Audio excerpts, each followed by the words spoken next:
सर्वाग्रे सर्वाग्रे परमानंदतम श्री श्री गौरीय गुरुवर्गीय श्रीपाद पद्मे कृपा भिक्षा करे आज আমরা মরিশ্বর নিবাসী মীরারানী দাসীর বাসভবনে কামিকা একাদশী ব্রত উপবাস উপলক্ষে সান্ধ্যকালীন অধিবেশনে কিছু ভক্ত ভগবানের কথা কীর্তন মুখে শ্রবণ করে আত্মশোধন করবার প্রয়াস করছে।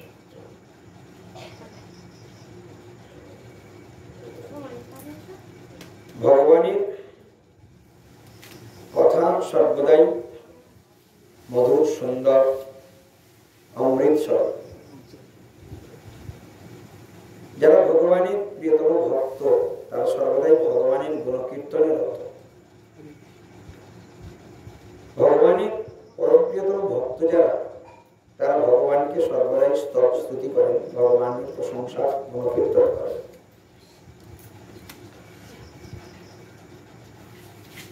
সম্রাট কুলশেখর মুকুন্দমালা স্তোত্র রচনা করেছিলেন। শ্রী বল্লভেতি বরদেতি দয়া করেতি ভক্তি প্রিয়েতি ভগলুণ্ঠন কবিদেতি নাথেতি নামশয়নেতি জগন নিবাসে আলাপনম প্রতিপদম কুরুমে মুকুন্দ। কোন এক সময় মা ভগবানের এক পরমপ্রিয়তম ভক্ত ছিলেন, তার নাম সম্রাট কুলশেখর। তিনি ভগবানের এতই প্রিয় ভক্ত ছিলেন যে ভগবান মুকুন্দকে তিনি এত ভালোবাসতেন। ভগবানের আরেক নাম হলো মুকুন্দ। কেন তার নাম মুকুন্দ? তিনি জগতে একমাত্র মুক্তি দান করতে সমর্থ। তিনি মুক্তি, যিনি মুক্তি দিতে পারেন তিনি হলেন মুকুন্দ। তো সেই মুকুন্দ মালা স্তোত্রম রচনা করে ভগবান মুকুন্দের কাছে প্রার্থনা করছেন। কি প্রার্থনা করছেন? শ্রী বল্লভেতি বরদেতি দয়া করেতি ভক্তি প্রিয়েতি ভগলুণ্ঠন কবিদেতি নাথেতি নাগশয়নেতি জগন নিবাসে আলাপনম প্রতিপদম কুরুমে মুকুন্দ। এই স্তব করলেন, কিন্তু স্তবের মানে আমরা কিছু বুঝতে পারলাম। কি বলছেন? শ্রী বল্লভেতি, বল্লভ মানে প্রিয়। এখানে বললে বল্লভেতি, বল্লভেতি অর্থাৎ হে নারায়ণ। বল্লভেতি দয়া করেতি অর্থাৎ হে দয়ালু। ভগবানকে কিরকম প্রশংসা করছে। হে নারায়ণ, হে দয়ালু। কি হলো? শ্রী বল্লভেতি বরদেতি দয়া করেতি। হ্যাঁ, শ্রী বল্লভেতি বরদেতি, বরদেতি মানে হে বরদ, অর্থাৎ তুমি বর প্রদানকারী, তুমি বরদ, তুমি বরদানের সমর্থ।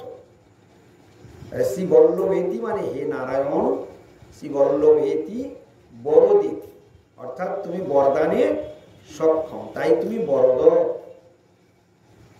এবারে কি? দয়া করেতি অর্থাৎ হে ভগবান তুমি দয়াবান, তুমি দয়ালু। হ্যাঁ, হে দয়ালু, দয়া করেতি ভক্তি প্রিয়েতি, হে ভক্তি প্রিয়। হ্যাঁ, ভক্তি প্রিয়েতি ভগলুণ্ঠন কবিদেতি। ভগলুণ্ঠন কবিদেতি মানে অর্থাৎ হে ভগবান তুমি এই ভগবন্ধন মোচনে নিপুণ। জীবের এই ভগবন্ধন মোচনে তুমি অত্যন্ত নিপুণ। তুমি সকল জীবের এই ভগবন্ধন মোচন করতে সমর্থ। তাই বলছে ভগলুণ্ঠন কবিদেতি, তুমি একমাত্র এ বিষয়ে বিজ্ঞ, তুমি এ বিষয়ে একমাত্র পণ্ডিত, তুমি এ বিষয়ে একমাত্র সমর্থ। কি বিষয়ে? ভগবন্ধন মোচন। তুমি যে কোনো জীবের ভগবন্ধন তুমি অনায়াসে মোচন করে দিতে পারো। তাই ভগলুণ্ঠন কবিদেতি নাথেতি। হ্যাঁ, নাথ মানে কি? নাথ মানে হলো প্রভু। হে প্রভু নাথেতি নাগশয়নেতি। নাগশয়নেতি মানে হে অনন্ত শয়ন। নাগশয়ন, নাগ মানে সর্প। নাগশয়নেতি যিনি নাগের উপরে শয়ন করে থাকেন, তাহলে নাগশয়নেতি মানে অনন্ত শয্যায় যিনি শয়ন করে থাকেন, নাগশয়নেতি। হ্যাঁ, তাহলে হে অনন্ত শয়ন নাগশয়নেতি জগন নিবাসে, হে জগন্নাথ। কতগুলো নাম ভগবানের বলছে। নাগশয়নেতি জগন্নিবাসে আলাপনং প্রতিপদং কুরু মে মুকুন্দ। হে ভগবান, নিরন্তর আলাপনং প্রতিপদং কুরু, কুরু মানে করো, প্রতিপদং মানে প্রতি পদে পদে, কুরু মে মানে আমাকে, আলাপনং প্রতিপদং কুরু মে মুকুন্দ। হে মুকুন্দ, তুমি নিরন্তর আমাকে তোমার গুণকীর্তনে রত রাখো, আমি যেন সর্বদাই তোমার গুণকীর্তন করতে পারি। কিরকম স্তবস্তুতি করলো, তাহলে কতগুলো নাম বললো? তাহলে শ্রী বল্লভেতি মানে কি? হে নারায়ণ।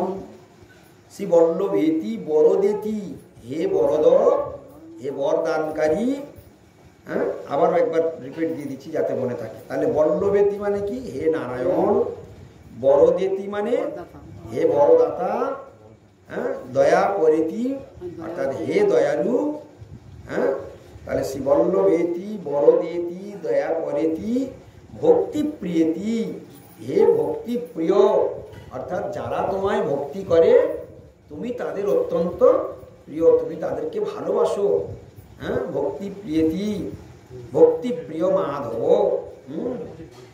ভক্তি প্রিয়েতি ভবলুণ্ঠন কবিদেতি। আর ভবলুণ্ঠন কবিদেতি মানে কি? ভববন্ধন মোচনে তুমি অত্যন্ত নিপুণ। ভবলুণ্ঠন কবিদেতি না থেতি, হে প্রভু। হ্যাঁ, নাগশয়নেতি, হে অনন্ত শয্যায় শয়নকারী। নাগশয়নেতি জগন্নিবাসে আলাপনং প্রতিপদং কুরু মে মুকুন্দ। কুরু আলাপনং প্রতিপদং কুরু মে মুকুন্দ। হে ভগবান, তুমি নিরন্তর হে জগন্নাথ, হে মুকুন্দ, হে বরদ, হে নারায়ণ, হে প্রভু, হে ভক্তিপ্রিয়, হে ভববন্ধন মোচনে নিপুণ। হ্যাঁ, তুমি নিরন্তর আমার তোমার গুণকীর্তনে রত করে রাখো, আমি যেন অন্যদিকে আমার মন না চলে যায়, সর্বদাই যেন আমি তোমার গুণকীর্তন করতে পারি। এইরকম কথা, সর্বদাই যেন আমি তোমার গুণকীর্তন করতে পারি। এইভাবে ভগবানের যারা প্রিয়, যারা ভগবানকে ভালোবাসেন, যারা ভগবানকে আদর করেন, যারা ভগবানকে ছাড়া আর কিছু জানে না, তারা সর্বদাই পারুক না পারুক ভগবানের গুণকীর্তন গাইতে পারলে যেন তাদের ভালো লাগে, ভগবানের কীর্তন করতে তাদের ভালো লাগে, তাদের রুচি হয়। যাদের ভগবানের প্রতি ভক্তি নেই তাদের ভগবানের কোনো সেবাতে রুচি থাকে না। যারা ভগবানের ভালোবাসে তাদের সব সেবাতেই রুচি থাকে। তো ভগবানের প্রিয় ভক্ত যারা আছে, উন্নত ভক্ত যারা আছে, তারা নিরন্তর ভগবানের স্তবস্তুতি করে। তো ব্রহ্মাজি একসময় তিনি একটা স্তুতি করেছিলেন, ভগবানকে একটু স্তুতি করেছিলেন, স্তবস্তুতি করেছিলেন। গোপাল তাপনী উপনিষদে অনেক স্তবস্তুতি রয়েছে, তার মধ্যে 37 থেকে 47 নম্বর শ্লোকে ব্রহ্মাজি একসময় ভগবানের স্তবস্তুতি করেছিলেন। স্তবস্তুতি মানে হলো যশ প্রশংসা। আমরা জীবনে যতদিন বেঁচে থাকবো এই সংসারের কোনো মানুষের স্তবস্তুতি করতে হবে না, কারণ সংসারী মানুষের স্তবস্তুতি করা আমাদের উচিত নয়। কারণ একমাত্র যশের সমুদ্র হলো ভগবান। ভগবানের বিভূতিতে এ জগতে কেউ একটু ভালো কাজ করলে আমরা তাকে প্রশংসা করি, কেউ একটু খারাপ কাজ করলে তাকে আমরা নিন্দা করি। কিন্তু শাস্ত্র বলছেন পর স্বভাব কর্মাণি ন প্রশংসতি ন নিন্দতি। পরের স্বভাব দেখে কখনো প্রশংসাও করবে না, পরের স্বভাব দেখে কখনো নিন্দাও করবে না। ভাগবতের মর্মান্তিক শ্লোক, পর স্বভাব কর্মণি, হ্যাঁ, পর স্বভাব কর্মাণি ন প্রশংসতি ন নিন্দতি। প্রশংসা করবে না, প্রশংসাও ভালো নয় আর নিন্দাও ভালো নয়, দুটো কেউই ভালো নয়। পর স্বভাব কর্মাণি। আর এই জগতের আমরা স্বভাব যদি কারোর ভালো দেখি তার প্রশংসা করি, আর স্বভাবটা যদি কারোর খারাপ দেখি আমরা নিন্দা করি। বলছে দুটোই তুমি বিপদে পড়ে যাবে, কারণ ওটা মায়িক গুণের দ্বারা আক্রান্ত হয়ে মায়িক বিভূতির দ্বারা তারা এইসব কর্মকাণ্ডগুলি করে যাচ্ছে। তাহলে যশ প্রশংসা যদি করতে হয় একমাত্র এর ভাগীদার হলো ভগবান কৃষ্ণ। এই জন্য মহাজন বললেন স্তুতি যোগ্য তুমি প্রভু নবঘন শেষ। স্তুতি যোগ্য, একমাত্র যোগ্যকে ভগবান স্তবস্তুতি যজ্ঞ হচ্ছে যদি স্তুতি মানে প্রশংসা, হরে কৃষ্ণ এক মনে এক ধ্যানে শোনো, তবে জীবন অনেক লাভ হবে। যে আসবে লেটে সে তার জায়গা খুঁজে নেবে, চুপচাপ মন দিয়ে আমার দিকে তাকিয়ে থাকো। তুমি যেন জানতেই না পারো কে কে এসেছে, তবে যেন তোমার পাঠ হয়ে গেছে। তুমি যদি সকলকে দেখে ফেলো তাহলে যেন তুমি চঞ্চল মনে আছো। 10 জন আসুক, তুমি তাকাবেই না, তার নাম পার্শ্ব। তুমি মগ্ন হয়ে যাও, যে আসবে তার জায়গায় সে খুঁজে বসে যাও, তোমার আপ্যায়ন করতে। আমি বোঝাতে পেরেছি কথাটা? তার আগে তুমি জায়গা বিছিয়ে রাখো, পাঠ শুরু হয়ে গেলে আর কোনো কথা বলবে না। মহাজন কি বলছেন? স্তুতি যোগ্য তুমি প্রভু নব ঘনশ্যাম। কত সুন্দর দ্বিভুজ মুরলীধারী শ্যাম সুন্দর গান রচনা, দেখলে হৃদয় জুড়িয়ে যায়। স্তুতি যোগ্য তুমি প্রভু নব ঘনশ্যাম। হে নব ঘনশ্যাম, হে শ্যাম সুন্দর, তুমি একমাত্রই বিশ্ব সংসারের স্তুতির যোগ্য। স্তুতি মানে প্রশংসা, যশ। স্তুতি যোগ্য মানে কি? তুমি একমাত্র স্তবের যোগ্য, তোমাকেই একমাত্র প্রশংসা করা যায়।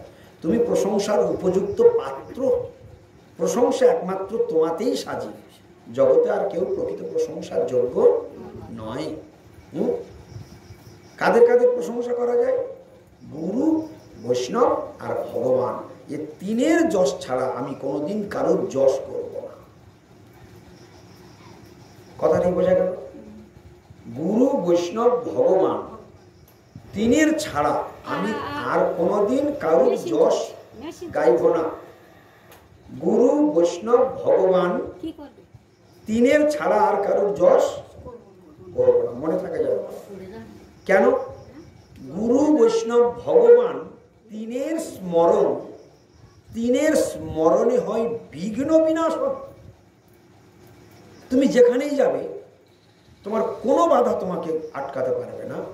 তুমি যদি গুরু, বৈষ্ণব আর ভগবান এ তিনের স্মরণ হয়, তুমি বড় বিপদে আছো। তুমি ভগবানের ওই দুটি রানাচরণ ভগবানকে চিন্তা করো, ধ্যান করো। গুরুদেবের মূর্তি ধ্যান করো, বৈষ্ণবের মূর্তি ধ্যান করো, যে কোনো বিপদ থেকে তুমি অনায়াসে উদ্ধার হয়ে যাবে। শাস্ত্রের বাণী কোনো বানানো কথা নয়, চৈতন্য চরিতামৃতের বাণী। গুরু, বৈষ্ণব, ভগবান তিনের স্মরণ। তিনের স্মরণ মানে এই তিনজন কে কে? গুরু, বৈষ্ণব, ভগবান। তিনের স্মরণ, তিনের স্মরণে হয় বিঘ্ন বিনাশন। যত বাধা বিঘ্ন আসবে সব বিনাশ হয়ে যাবে। তাহলে প্রশংসার যোগ্য কারা? এই তিনজন। তাহলে গুরুদেব প্রশংসার যোগ্য, বৈষ্ণব প্রশংসার যোগ্য, আর ভগবান প্রশংসার যোগ্য। এ তিন ছাড়া আমি আর কারুর প্রশংসা করব না। এবারে কি? কোন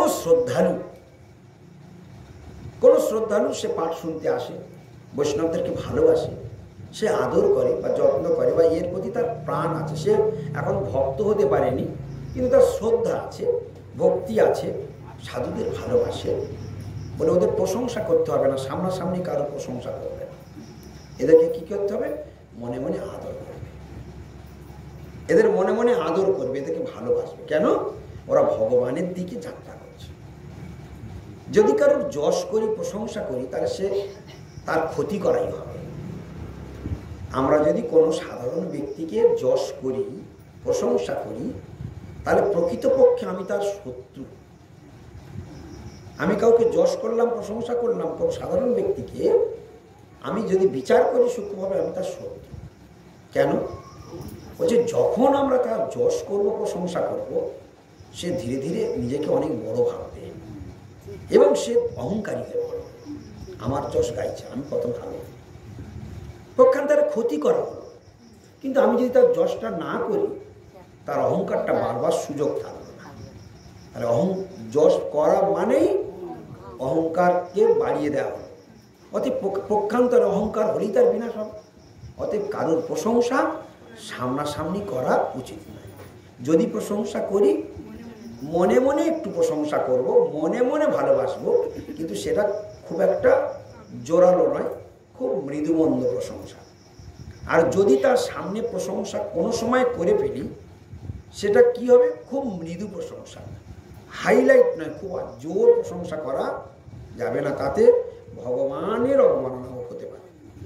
কারণ এতটা প্রশংসার যোগ্য ভগবান ছাড়া আর জগতে কেউ নেই। আর বৈষ্ণবতার সূত্রে বৈষ্ণব যদি কেউ হয়ে যায়, তার যদি একটু প্রশংসা করি, তাও পিছনে করব, সামনে নয়। প্রশংসাটা এমন একটা জিনিস, অহংকারের মঞ্চে তুলে দেওয়া হয়, বুঝতে পারছো? কিন্তু যাদের, যে সমস্ত বৈষ্ণবের এই প্রশংসা হজম করবার শক্তি আছে, যাদের হাজার প্রশংসা করেও তাদের অহংকার বাড়ে না, তাদের প্রশংসা করলে কিছু যায় আসে না। যাদের সহ্য, যেমন কোনো গরিব মানুষের যদি কোনো অর্থ হয়, তাহলে সে সঙ্গে সঙ্গে দাম্ভিক অহংকারী হয়ে যায়, কারণ ওই অর্থ তার সহ্য করবার ক্ষমতা নেই।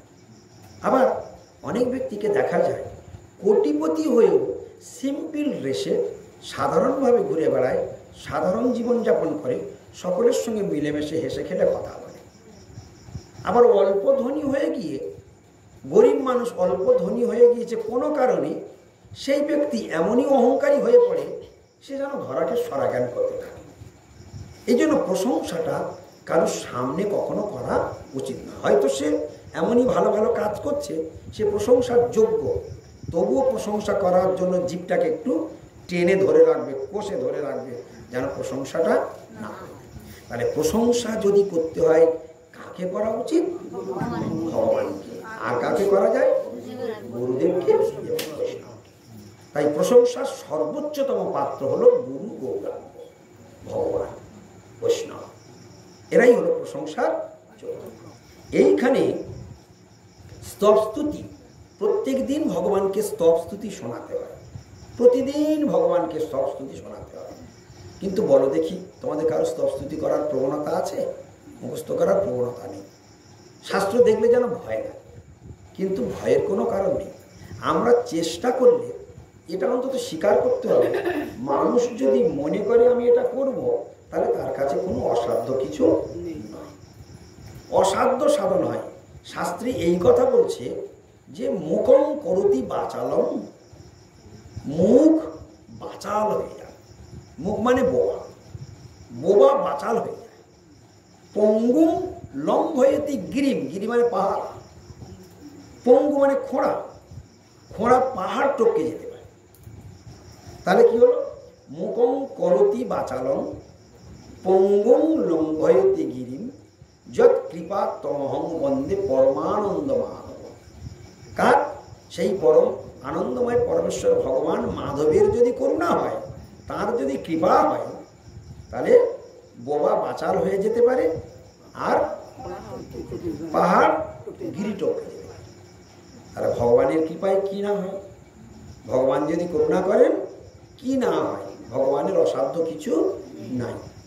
ভগবানকে যদি আমরা ধরে রাখি, তাহলে আমরা যে কোনো স্থানে, যে কোনো অবস্থাতে আমরা পার হয়ে বেরিয়ে যাব। এই জন্য একমাত্র ভগবানের স্তবস্তুতি করতে হয়। ব্রহ্মাজি পরমেশ্বর ভগবানের স্তব করেন। গোপাল তাপনী উপনিষদে স্তবস্তুতি রয়েছে।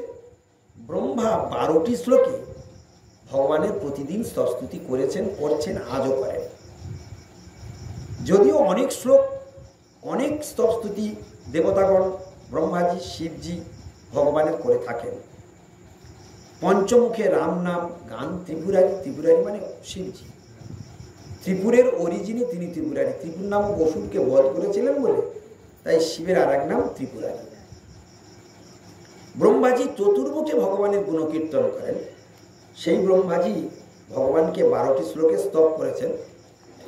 সেই স্তবটি তোমাদের এই বইয়ে তুলে দেওয়া আছে, এই নামহাটের বইয়ে তুলে দেওয়া আছে। সেখান থেকে আজকের আলোচনা করছি, যাতে তোমরা উৎসাহিত হও, যাতে তোমরা এই বিষয়গুলো শেখবার জন্য যত্নবান হও। কোনোদিন সংস্কৃত শ্লোককে দেখে ভয় পাবে না। তোমাদের একটা কথা বলি, কোনোদিন সংস্কৃত শ্লোক দেখে ভয় পাবে না। যেমন ইংরাজি একটা ভাষা, উড়িয়া একটা ভাষা, বাংলা একটা ভাষা, সংস্কৃত একটা ভাষা, উর্দু একটা ভাষা, এগুলো একটা ভাষা। আমরা যেমন বাঙালির ঘরে জন্মগ্রহণ করেছি, আমাদের বাংলা শেখবার জন্য আমাদের কোনোদিন আলাদা করে বড় চেষ্টা নিতে হয়নি। যারা স্কুলের দরজা দেখেনি তারা কি বাংলা বলে না? যারা বাঙালির ঘরে জন্মগ্রহণ করেছে, স্কুলের দরজা দেখেনি, তারা সবাই তো বাংলা বলছে, মাতৃভাষা বাংলা, তাই সে অনায়াসে মাতৃভাষা শিখে যায়। সেটা কি করে হয়েছে? তার সেই জায়গায় থাকতে থাকতে, সেই কথা শুনতে শুনতে, বলতে বলতে, চর্চা করতে করতে সেটা অ্যাভেলেবেল হয়ে গেছে। এগুলোও ঠিক তদ্রূপ। আমরা সংস্কৃত ভাষা জানি না, কিন্তু সমস্ত শাস্ত্র দেবনাগরী ভাষাতেই রচিত হয়েছে। তো এই ভাষাগুলোর সঙ্গে যখন আমরা ট্রানজাকশান শুরু করব, তখন আমরা ধীরে ধীরে ওই ভাষাগুলো যখন আমরা চর্চা করব, যারা এই ভাষা জানে তাদেরকে শিক্ষক রূপে বরণ করে যখন আমরা এগুলো শিখতে থাকবো, তখন একদিন এই কঠিন সংস্কৃত আমাদের কাছেও সহজ এবং সরল হয়ে যাবে। কথা বুঝে গেল? এখন এই স্তবস্তুতিতে ব্রহ্মা কি বলে স্তব করেছেন এখন আমরা শুনি। বলছে, ওম নম বিশ্বরূপায় বিশ্বস্থিত্যন্ত হেতবে বিশ্বেশ্বরায় বিশ্বায় গোবিন্দায় নমো নমঃ। নম বিজ্ঞান রূপায় পরমানন্দ রূপিণে কৃষ্ণায় গোপীনাথায় গোবিন্দায় নমো নমঃ। 3 নম্বরে কি বলছে? 3 নম্বর স্তবে বলছে, নম কমল নেত্রায় নম কমল মানিনে নম কমল নাভায় কমলাপতয়ে নমঃ। বর্হা পিলাভি রামায় রামায়া কুণ্ঠমে ধসে রমা মানস হংসায় গোবিন্দায় নমো নমঃ। কংস বংশ বিনাশায় কেশি চানুর ঘাতিনে বৃষভধ্বজ বন্দায় পার্থ সারথই নমঃ। বেণুবাদন শীলায় গোপালায় হিমর্দিনে কালিন্দী কুল লোলায় লোল কুণ্ডল ধারিণে বল্লভী নয়নাম্ভুজ মালিনে নিত্যসারিণে নম প্রণত পালায় শ্রীকৃষ্ণায় নমো নমঃ। বল্লভী নয়নাম্ভুজ মালিনে নিত্যসারিণে নম প্রণত পালায় শ্রীকৃষ্ণায় নমো নমঃ। নম পাপ প্রণাশায় গোবর্ধন ধরায় চ পুতনা জীবিতান্তায় তৃণাবর্তাসু হারিণে নিষ্কলায় বিমহায় শুদ্ধয় শুদ্ধি বৈরিণে অদ্বিতীয়ায় মহতে শ্রীকৃষ্ণায় নমো নমঃ। প্রসীদ পরমানন্দ প্রসীদ পরমেশ্বর আধি ব্যাধি ভুজঙ্গেন দষ্টং মামুদ্ধর প্রভু। শ্রীকৃষ্ণ রুক্মিণীকান্ত গোপীজন মনোহর সংসার সাগর মগ্ন মামুদ্ধর জগদ্গুরু। কেশব ক্লেশহরণ নারায়ণ জনার্দন গোবিন্দ পরমানন্দ মাং সমুদ্ধর মাধব।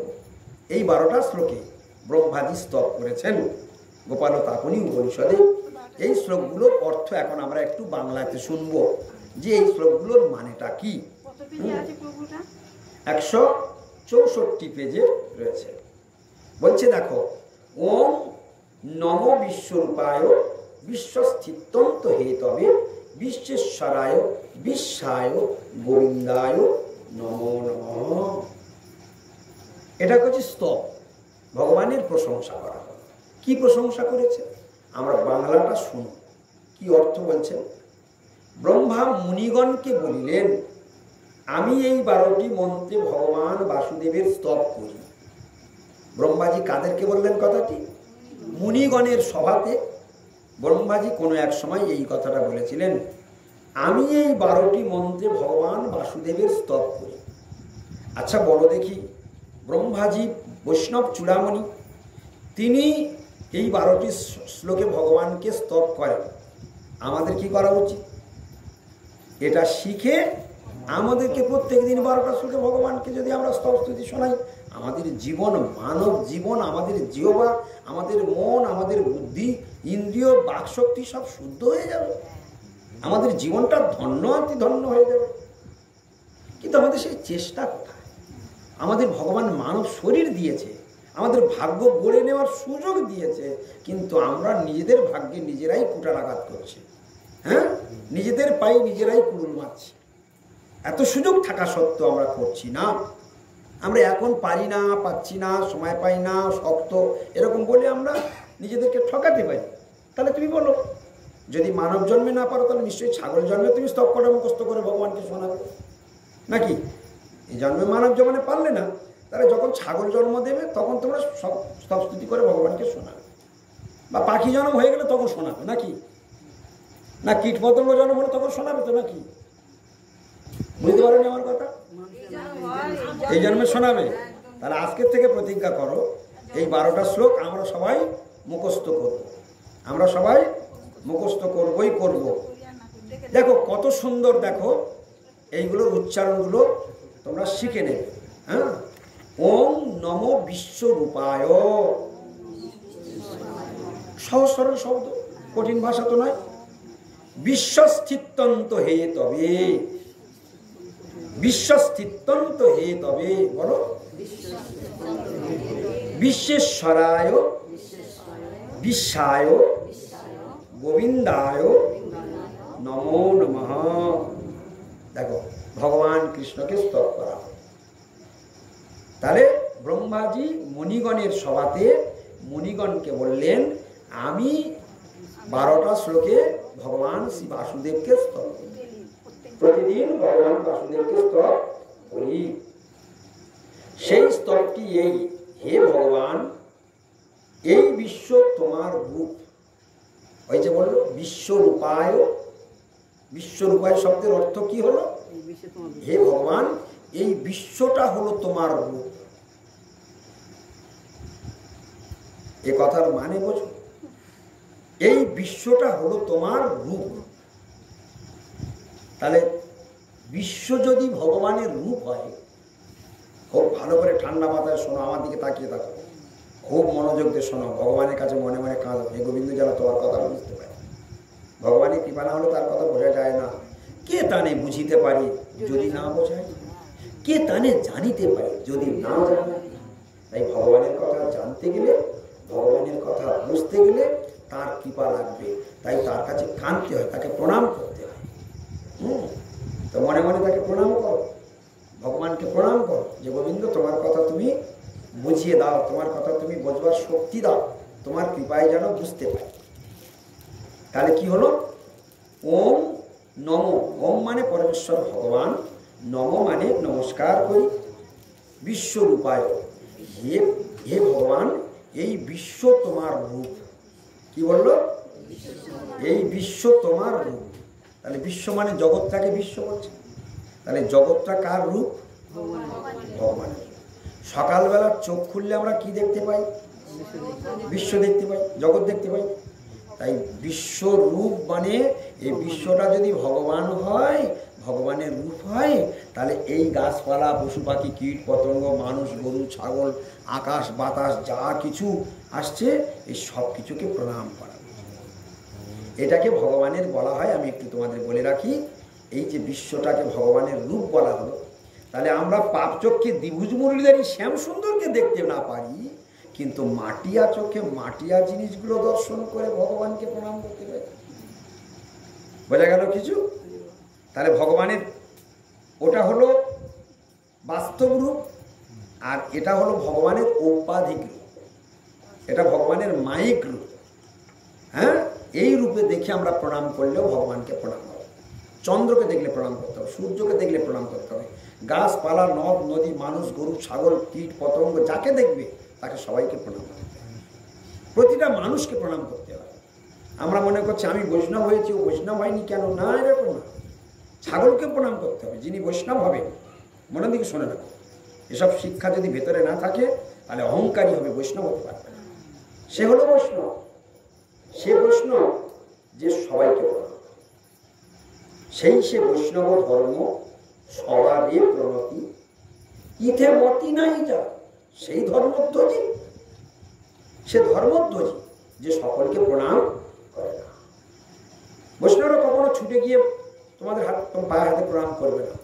যদি তোমাদের পায়ে হাতে প্রণাম করতে যাই বৈষ্ণব, তুমি ছুটে পাবে, তুমি তার প্রণাম নেবে না, কারণ তোমার সংকোচ বোধ আসবে, কি ঠিক কিনা? কিন্তু বৈষ্ণব ওইভাবে ছুটে গিয়ে প্রণাম করে না। ওই জন্য শিবজি তার শ্বশুর দক্ষরাজকে উঠে দাঁড়িয়ে প্রণাম করেনি, কারণ দাম্ভিক অহংকারীকে, বিষয়ী লোক, বিষয় অভিমানী লোককে কখনো বৈষ্ণবগণ পায়ে হাত দিয়ে প্রণাম করে না, বা তাদেরকে ওইভাবে সম্মান করে না। তাদের মনে মনে তাদের হৃদয়ে যে পরমাত্মা রয়েছে তাকে প্রণাম করে, এবং সেই পরমাত্মার মন্দির হিসেবে শরীরটাকে তারা প্রণাম করে। এটা হচ্ছে তাদের দর্শন। তাই বৈষ্ণব কাকে কাকে প্রণাম করে? বৈষ্ণব কাকে কাকে প্রণাম করে? এই বিশ্ব জগতে যত জীব আছে সকলকে প্রণাম করে, যত গাছপালা পশু পাখি কীট পতঙ্গ যা আছে সবাইকে প্রণাম করে।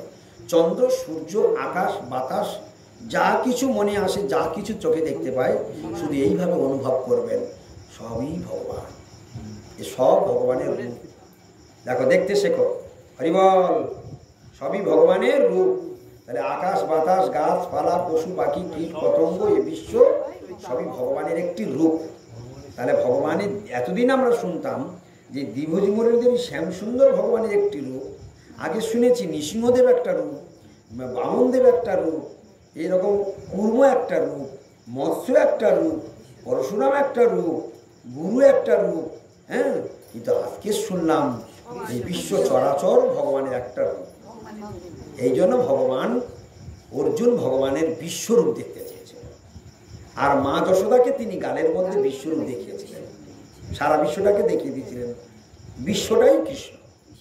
তাহলে বিশ্বরূপ, এই জগৎটা কৃষ্ণের একটা রূপ, এটাকে বলা হয় বিশ্বের রূপ, এটাকে বলা হয় বিরাট রূপ। এই শব্দটা মনে রাখো, একদিন তোমাদের বলে দিয়েছিলাম কিন্তু তোমাদের মনে থাকে। বিরাট রূপ বলেছিলাম না, বিরাট রূপ কি বলেছিলাম, সেই কথাটাই এইটা ভগবানের বিরাট রূপ। তাহলে ওটা হচ্ছে ভগবানের, এটাকে বলে ঔপাধিক স্বরূপ, আর ওটা স্বরূপ। স্বরূপ দ্বিভুজ মুরলীদেবী ওটা তার স্বরূপ, আর এটা তার ঔপাধিক স্বরূপ। হ্যাঁ, যেমন আমি হলাম আত্মা, আর আত্মা এই দেহরূপ জামাটা পরেছে। হ্যাঁ, আর দেহটাকে আমরা আমি বলছি, কিন্তু দেহটা প্রকৃত আমি নই, আমি হলাম আত্মা। তো বিশ্ব চরাচরে পরমেশ্বর ভগবান হলেন পরমাত্মা, আর এই বিশ্ব চরাচর তার একটা বাহ্যিক রূপ, শরীর। তাহলে এটা বিশ্ব, বোঝা গেল? তাহলে ওম নমো বিশ্বরূপায়। হ্যাঁ, তাহলে এই বিশ্ব ভগবানের একটি রূপ। এবার কি বলছে, বিশ্বস্থিতন্ত হেতবে, বিশ্বস্থিতন্ত হেতবে, সবাই বলো, উচ্চারণ হচ্ছে বিশ্বস্থিতন্ত, স্থিতন্ত হেতবে, তিনটে শব্দ একসঙ্গে জুড়ে যাচ্ছে। বিশ্ব যুক্ত স্থিতি যুক্ত অন্ত যুক্ত হেতু যুক্ত এব, কতগুলো জুড়ে যাচ্ছে। বিশ্বস্থিতন্ত হেতবে, বিশ্বস্থিতন্ত হেতবে, বলো, এই শব্দ উচ্চারণ করো, বিশ্বস্থিতন্ত হেতবে। এই কথাটার মানে কি বলছে, সুতরাং যেহেতু তুমি বিশ্বরূপ, তাই সুতরাং সর্বত্র তোমাকে দেখিতেছি। তাহলে এই পেঁপে গাছটা কার রূপ,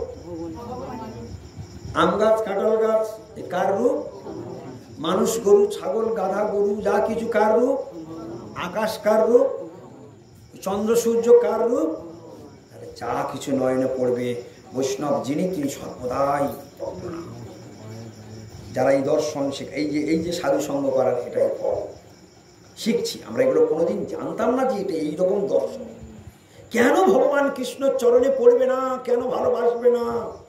তার দয়ায় খাচ্ছ মাচ্ছ করছ, সব কিছু তার এই বিশ্বটা যদি তিনি হয়, তাহলে তার উদরের মধ্যেই আমি বসে আছি, তার উদরেই খাচ্ছি মাচ্ছি পড়ছি শুচ্ছি গাড়ি চড়ছি, সব তার উদরে, ভগবানের উদরের মধ্যেই আমরা আছি। বুঝা গেল? দর্শন, বৈষ্ণব দর্শন কত সুন্দর, মহাপ্রভুর শিক্ষায় সব যা আলোচনা হচ্ছে, কত সুন্দর শিক্ষা ভগবান দিয়ে গেলেন যে আমাকে চিনতে শেখো। আমাকে যদি চিনতে না শেখো, আমার প্রতি আদর আসবে কেন, আমার প্রতি তোমার ভালোবাসা আসবে কেন? হ্যাঁ, ভগবানের প্রতি যদি ভালোবাসা না থাকে, বৈষ্ণবের প্রতি যদি ভালোবাসা না থাকে, আদর না থাকে, কেউ ভগবানের জন্য একটা কাঁচা পয়সাও ব্যয় করবে না। আর ভগবানের প্রতি যদি ভালোবাসা থাকে, ভগবান গুরু বৈষ্ণবকে অর্থ দিতে ইচ্ছা করে, প্রাণ খুলে দিতে ইচ্ছা করে, কারণ ওই সব অর্থের সদ্ব্যবহার সাধুরাই করতে পারে। সাধারণ মানুষ কখনো অর্থের সদ্ব্যবহার করতে পারে না। সাধারণ মানুষের হাতে অর্থ থাকলে তারা কি করবে, তারা বিষয়ের দিকে মুখ লাগবে, বাড়ি কিনবে, ফ্ল্যাট কিনবে, জমি কিনবে। আর ভক্তের যদি টাকা থাকে, উৎসব করবে, ভগবানের দান করবে, সাধুগুরু বৈষ্ণবকে দান দেবে, ভগবানের সেবায় ঢালবে। তাহলে ভগবান, ভক্তের টাকা ভগবানের সেবায় লাগে। আর ভগবান কি বলেন? ভক্তের দ্রব্য আমি কাড়ি কাড়ি খাই, অভক্তের দ্রব্য আমি উলটি না চাই। ভগবানের হৃদয়টা দেখে, ভগবানের স্বভাবটা কিছু বুঝতে পারবে? ভক্তের দ্রব্য আমি কাড়ি কাড়ি খাই, অভক্তের দ্রব্য উলটি না চাই। কৃষ্ণের, ভগবানের নিজের মুখের ভাষা শুনে রাখো, অভক্তের দ্রব্য আমি উলটি না চাই। বলছি কেন? ওই অভক্তের কাছে যে দ্রব্যটা আছে ওটাও তো কৃষ্ণের।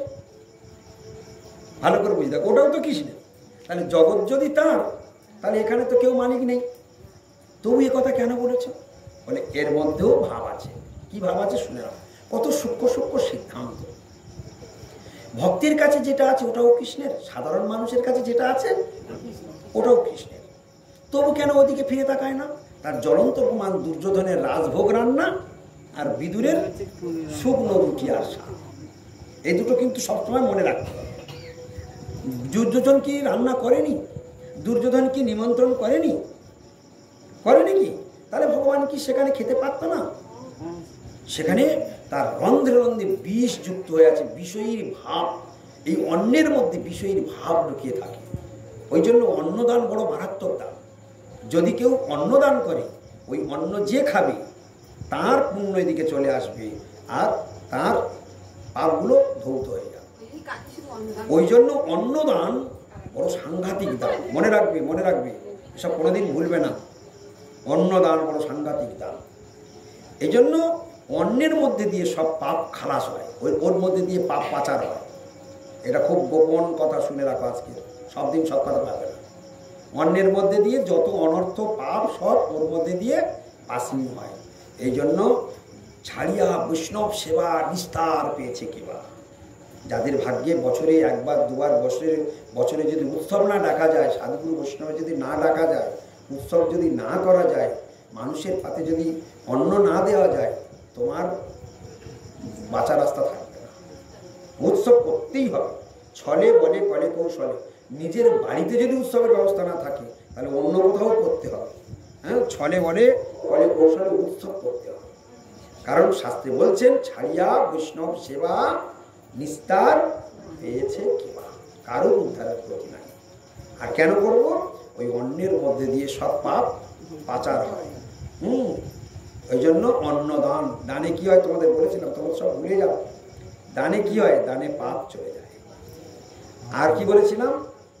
দানে পাপ চলে যায় এক। আর কি বলেছিলাম? দানে দুর্গতি খণ্ডন হয় বলেছিলাম। সব গালে দেবে তোমরা, না তো আমার ডাকবে কেন? দানে কি হয়? দুর্গতি খণ্ডন হয়। এক নম্বর কি বলেছি? পাপ চলে যায়, দুর্গতি খণ্ডন হয়। দানে বস্তু শুদ্ধ হয়। দানে বস্তু শুদ্ধ হয়। বস্তু শুদ্ধ মানে কি জানো? সব কথাগুলো না শিখলে, ধর্ম না শিখলে ধর্ম করবে কি করে? যে দান করছে সে শুদ্ধ হচ্ছে না, যে বস্তু দান করছে সেটাই শুদ্ধ হচ্ছে।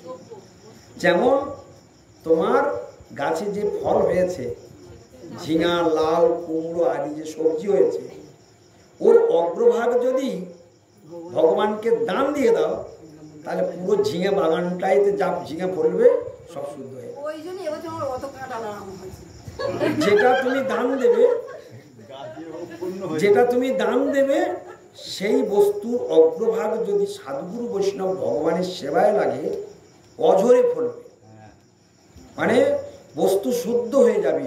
ওর মধ্যে দিয়ে ওইটা ভগবানকে প্রথম চালানের বস্তুটা সবসময় ভগবানের সেবায় দিয়ে দিতে হবে। প্রথম দিনের সেবা একদম কথা বলবে না তুমি।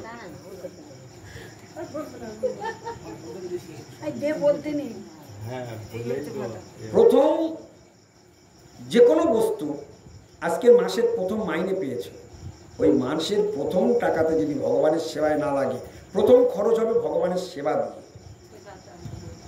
ওই টাকার 10% বা একটা 5%, যেমন তোমার মন, সেই মন অনুসারে ওই অর্থ আগে গোবিন্দের জন্য সরাতে হবে। আজকের আমি যদি 10,000 টাকা মাইনে পাই কি 40,000 টাকা মাইনে পাই, 10% সরাতে হবে। সরিয়ে দিলে তো ওই মাইনে শুদ্ধ হবে, নতুবা ওই মাইনেটা পুরো টাকাটা কালো টাকা।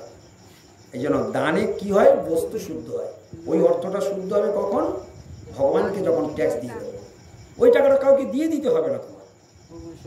ওই যে টাকাটা তুমি এক্ষুনি নিলে, ওই টাকাটা কেটে রাখলে, তোমাকে হিসাব করতে হবে 100 টাকার যদি আমি ইনকাম করি, 90 টাকা আমি খরচ করতে পারবো অনায়াসে। ওটা 10 টাকা যদি গোবিন্দকে দিই, তাহলে 90 টাকা শুদ্ধ, বস্তু শুদ্ধ হয়ে গেল। তাহলে 100 টাকার মধ্যে 10 টাকা দান করলে 90 টাকা শুদ্ধ। 100 টাকা যদি 1 পয়সা তুমি দান না করো, পুরো 100 টাকাটাই নোংরা, পুরো ডাস্টবিন। এবার তুমি পার্সেন্টেজ কষে নেবে। 100 টাকার মধ্যে 10 টাকা হারে দান মানে ভগবানের জন্য তুলে রাখো, ওটা কাউকে দিতে হবে না, ওটা তোমার কাছেই থাক। ওই টাকাটা জমিয়ে তুমি উৎসব করো, ওই টাকাটা জমিয়ে তুমি যে কোনো উৎসবে দান করে দাও, ওই টাকাটা জমিয়ে তুমি সাধুর হাতে তুলে দাও, ওই টাকাটা জমিয়ে তুমি মন্দিরের জন্য দিয়ে দাও। ওই তোমার বস্তু শুদ্ধ হয়ে গেল। তুমি নিজে হাতে ভগবানকে দাও, কাউকে দিতে হবে না। তোমার টাকা তোমারই। হরে কৃষ্ণ। আমি কথাটা বোঝাতে পেরেছি? ওই টাকাটা কাউকে তোমাকে দিয়ে দিতে হবে না। ওই টাকাগুলো নিয়ে তাহলে আমার কি, আমার হিসাব হচ্ছে আমি 10% ভগবানের সেবায় লাগাবোই লাগাবো। যত বেশি পারবে তোমার লাভ। আমি শুধু একটা অঙ্ক কষে উদাহরণ দেখালাম। আর তুমি যদি 100 টাকার 100 টাকা গোবিন্দের সেবায় লাগিয়ে দাও, তো তুমি তো এই জগতে থাকবেই না। আর পরবর্তীকালে তুমি কোন ধনের সমুদ্রে হাবুডুবু খাবে তুমি নিজে জানতেই পারবে না। সেটা ভগবানের দেওয়া দান। ভগবান বিনা জগতে কারোর গতি নাই। তা যাই হোক, তাহলে দানে কি হয়, দুর্গতি খণ্ডন হয়। দানে কি চলে যায়, পাপ চলে যায়। দানে কি হয়, বস্তু শুদ্ধ হয়, দাতা পবিত্র হয়, সে পবিত্র হয়। যেহেতু তার পাপ চলে যাচ্ছে, যেহেতু তার চলে যাচ্ছে, তাহলে সে পবিত্রতা লাভ করছে। তাহলে দানটা যে কোনো ছোটখাটো ব্যাপার নয়, এটা আজকের আমরা একটু জানলাম। যদিও ইতিপূর্বে শুনেছি, তো বারবার শুনতে শুনতে হৃদয়টা বসে। তাই যারা দান দেয় তারা ভাগ্যবান, যারা দান নেয় তারা দুর্ভাগা। আমরা মনে মনে করি দান যে যত নেয় সে তত বোধহয় ভাগ্যবান। না, যিনি দান নিচ্ছেন তার যদি দান সহ্য করবার ক্ষমতা না থাকে, তাহলে তার সব লস, পুরোটাই জীবনটা। সে যদি ভগবানের সেবায় লাগায় তবে তো বাঁচবে। যাকে দান দিলাম সে যদি ভগবানের সেবায় লাগায় তাহলে তুমি বেঁচে গেলে। আর সে যদি আত্মসাৎ করে নিজের সেবায় নিজের ভোগে লাগায়, তাহলে সেই যা কিছু যার যার কাছে দান নিয়েছে তাদের সকলের পাপের পার্সেন্টেজ যা ওর ভাগে জুটবে সেগুলোর ভোগ করে শোধ করতে হবে। তাহলে দান গ্রহণ করাটা যে খুব ভালো লক্ষণ এটা নয়। হ্যাঁ, এই জন্য দান সবসময় যা আসবে যারা যোগ্য তাদেরকে দান দিতে হয়। ওই জন্য সবসময় শাস্ত্র বাণীগুলো খেয়াল রাখবে। যখন দানের প্রশ্ন আসবে তখন সঙ্গে সঙ্গে আর একটা শব্দের সঙ্গে যুক্ত হয়, সৎপাত্রের দান। কি বলা আছে? সৎ শব্দের অর্থ কি? সৎ শব্দের অর্থ কি? সৎ শব্দের অর্থ হলো সাধু। সৎ শব্দের অর্থ হলো সাধু। সাধুকে দান দিলে সাধু কোথায় লাগায়? ভগবানকে লাগায়। অর্থগুলো কার? তাই যেই দান করুক না কেন ভগবানের অর্থ সাধুর, ভগবানের টাকা ভগবানের জনের হাতে তুলে দিয়েছে, সে নিয়ে গিয়ে ভগবানের যার জিনিস তার কাছে পৌঁছে দিয়েছে। তাহলে মিডিয়াটা কে হলো? সাধু। মিডিয়া কে হলো? সাধু। যিনি দিয়েছেন ভগবানের জিনিস নিয়েই দিয়েছেন। যাকে দিয়েছেন উনি কার সেবা করেন? উনি নিয়ে গিয়ে কাকে দিয়ে দিলেন? ভগবানকে দিয়ে দিলেন। আমি বস্ত্রের জন্য আমি টাকা দান করলাম, ওই টাকা দিয়ে গুরুদেব বস্ত্র কিনল, বস্ত্র কিনে ঠাকুরকে পরিয়ে দিল। তাহলে আমার ভাগ্যে জুটতো না, আমার ভাগ্যটা আমার গুরুদেবেই খুলে দিল। আমি জানতাম না যে এত সেবায় এইরকম সেবার কৌশল আছে, এভাবেও ভগবানকে ধরা যায়। এটা আমি কোনোদিন জানতাম না যদি সাধু সঙ্গ না করতাম। আমার অর্থের সদ্ব্যবহার আমি করতে পারতাম না। হ্যাঁ, এই জিনিসগুলোকে বুঝতে হবে। অর্থকে ছাড়বার চেষ্টা করো। অর্থকে যত ভগবানের সেবায় লাগাবে তোমার ভবিষ্যৎ তত উজ্জ্বল থেকে উজ্জ্বলতর হয়ে যাবে। আমি সেদিন তোমাদেরকে বলেছিলাম, এক ধারে কাটে এক ভারে কাটে। মহাপ্রভু শিক্ষাগুলো মনে রাখো, এসব মারাত্মক শিক্ষা। মহাপ্রভু যখন রথযাত্রার পূর্বদিনে গুন্ডিচা মার্জন করেছিল, গুন্ডিচা মার্জন অর্থাৎ গুন্ডিচা মার্জন সুন্দরাচল অর্থাৎ গুন্ডিচা মন্দির মার্জন, গুন্ডিচা মন্দির মার্জন, বুঝতে পেরেছ? সেই গুন্ডিচা মন্দির মার্জন ভগবান করেছিলেন। সমস্ত পার্শ্বদ ভক্তদের নিয়ে গুন্ডিচা মার্জন করবেন, মানে পরিষ্কার পরিচ্ছন্ন করবেন। এটা হলো বৃন্দাবন, আজ ভগবান আসছেন বৃন্দাবনে বহুদিন পরে, এইটা আমাদের সকলে পরিষ্কার পরিচ্ছন্ন করতে হবে। মহাপ্রভু সব ভক্তদের নিয়ে গুন্ডিচা মন্দির মার্জন আরম্ভ করলেন।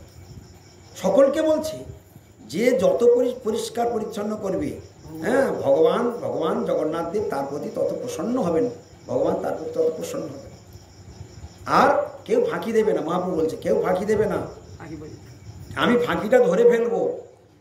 যে যত পরিষ্কার করবে সবাই ঝোলা আলাদা আলাদা থাকবে, যে যাকে কত পরিষ্কার করে নিজের ঝোলায় করে আলাদা করে আমাকে দেখাতে হবে। যে যত পরিষ্কার করেছে জানো সে তত পরিশ্রম বেশি করেছে, অতএব সে ভগবানের কৃপা তত বেশি পাবে। আর যার যত কম হবে তার তত সাজা হবে। মন দিয়ে শোনো, মহাপ্রভুর বাণী, তার তত সাজা হবে। কি সাজা হবে? সকল যারা যারা এই বেশি খাটতে পারছে না, বেশি পরিশ্রম করছে না, যে পরিশ্রম করছে, যে যত পরিষ্কার পরিচ্ছন্ন করে বেশি ধুলাবালি ময়লা জোগাড় করছে, তাহলে সে তত বেশি পরিশ্রম করছে। আর যারা করছে না তারা ফাঁকি মারছে। মহাপ্রভু বলছে যারা যারা ফাঁকি মারবে, যারা যারা বেশি জোগাড় করতে পারবে না, তাদের সাজা হলো যারা জোগাড় করেছে তাদেরকে পিঠে পানা প্রসাদ তাদেরকে বেশি বেশি করে তাদের অর্থ খরচ করে খাওয়াতে হবে, এটাই তাদের সাজা। তাহলে কি সাজা হলো? যারা যারা পারে না তাদের অর্থ দিয়ে সাধুগুরু বৈষ্ণব যারা ভজন করছেন ওদেরকে সেবা দিতে হবে। তাহলে ধারে কাটা কি? ধারে কাটা হলো যারা ভজন করছেন ওরা ধারে কাটছে, আর যারা ভজন করে না ফাঁকিবাজ, এদের টাকা খরচ করে ভারে কাটতে হবে। মানে কি কৌশল হলো? ওরা ভজন করছেন, তাদের সেবা দিয়ে তাদের স্বীকৃতি পূর্ণগুলো টেনে নিয়ে ব্যালেন্স তৈরি করে নিজেদের পায়ের তলার মাটি শক্ত। বোঝা গেল? তাহলে ধারে কাটা আর ভারে কাটা বুঝতে পেরেছ? আজকের যেই একাদশীটা হচ্ছে, কোনো না কোনো ভক্ত একজন করে এখানে সহযোগিতা করছে।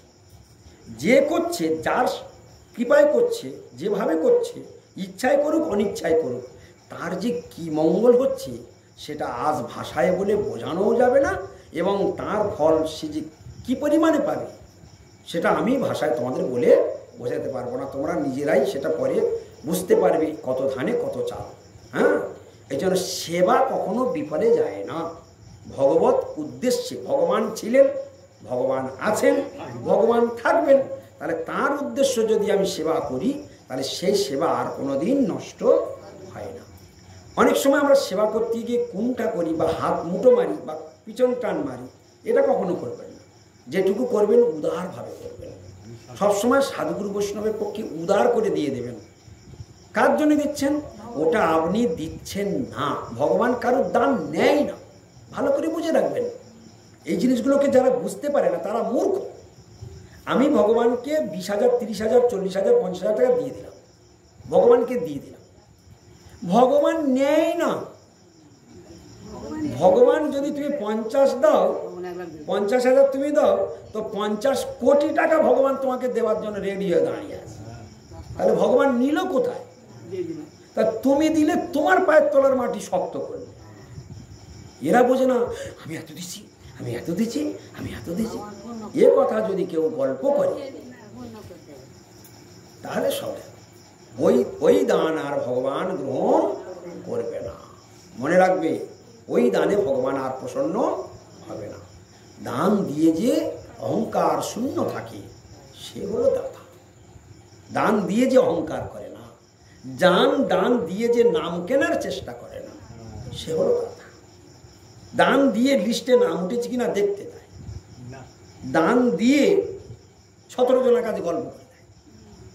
হ্যাঁ, এসব দাতার দান সব কি হয়ে যায়? ওই দান সাত্বিক আর থাকে না, দান দিয়ে যদি কাউকে না বলা হয় এবং গোপনে ভগবানের কাছে ক্রন্দন করি, গোবিন্দ আর একটু বেশি দিতে পারলে ভালো হতো, যদি 1 লাখ টাকার কাপড় তোমাকে পরাতে পারতাম সেটাই বরং জীবন সার্থক হতো। গোবিন্দ আমি যেমন সামর্থ্য দিলাম, তুমি কৃপা করো আরও যেন তোমার এর থেকে আরও দামি কাপড় পরাতে পারি। হ্যাঁ, তুমি কৃপা করো, তুমি করুণা করো, তুমি আমায় আরও আমার মতি দাও যেন এর থেকে অনেক দামি কাপড় তোমায় পরাতে পারি। এই জিনিসগুলোকে ভেতর থেকে যেমন কামনা করবে, ভগবান তোমাকে সেই মতি, সেই শক্তি, সেই অর্থ তোমাকে ভগবান দিয়ে দেবে। এই জিনিসগুলো তাহলে আমরা কি শুনলাম? ভগবানের অর্থ ভগবানকে দিলাম, তার মানে দিলাম নয়, ভগবান আমার দেওয়ার জন্য রেডি থাকলেন। তার জ্বলন্ত প্রমাণ তোমাদের আগেও দিয়েছি, আজও মনে করিয়ে দিচ্ছি। মাঝির নৌকা পার, একটা নৌকার পার করে দিলে ক পয়সা লাগে? 4 আনা করে দিলে হয়ে যায়, 2 আনা করে দিলে হয়ে যায়, 1 আনা করে দিলে হয়ে যায়। ভগবান কি দিয়ে গেল? সোনার নৌকা দিয়ে চলে গেল। ভগবান নিলেন না দিলেন? ভগবান নিলেন না দিলেন? খুঁত সুদামা বিপ্রে খুদের নাড়ু খেয়ে ভগবান নিলেন না দিলেন? নিলেন না দিলেন? দ্রৌপদীর এতটুকু বস্ত্র নিয়ে, 1 বেগত বস্ত্র নিয়ে ভগবান তার নিলেন না দিলেন? এরপরে আর তোমরা কি প্রমাণ চাও কিছু? আর প্রমাণ দরকার লাগবে? তাহলে ভগবানকে দেওয়া মানে নিজের পায়ের তলার মাটি শক্ত করার, ঢালাই করে নেওয়া। এসবগুলো যদি বুঝতে না পারো, জীবনে কোনোদিন, যখন সাধুগুরু বৈষ্ণব কোনোদিন আসবে, সবসময় দিতে থাকবে। দেওয়া মানে দানে পাপ চলে যায়, দানে দুর্গতি খণ্ডন হয়, দানে বস্তু শুদ্ধি হয়, দানে ব্যক্তি শুদ্ধ হয়। যে ব্যক্তি দিচ্ছে তার পাপ চলে যাচ্ছে, সে পবিত্রতা। তাহলে 4টে জিনিস মনে থাকবে। আর কথা প্রসঙ্গে কোথায় চলে এলাম? তাহলে ভগবানের স্তবস্তুতি করা উচিত। কার স্তবস্তুতি করা উচিত? তাহলে বিশ্বটা কার রূপ? ভগবানের রূপ। এই জন্য যেদিকে তাকাবো কাকেই দেখছি? ভগবানকে দেখছি। তাহলে দেখো, এইবার বলো দেখি, যাকে আমরা শত্রু বলে মনে করি, তাহলে সে কার? এইবার তুমি যদি মনে করো আমার শত্রু, তাহলে ভগবান তোমার শত্রু। হিসাব কি দাঁড়ালো? দেখো, দিব্য জ্ঞান একেই বলে দিব্য জ্ঞান। আর মাটিয়া জ্ঞান হলো যে ও আমার শত্রু, ও আমার মিত্র, ও আমার বন্ধু, ও আমার শত্রু, ও আমার আপন, ও আমার অপর। হ্যাঁ, ও হলো ভক্ত, এ হলো অভক্ত। এরকম দর্শন করতে হবে না।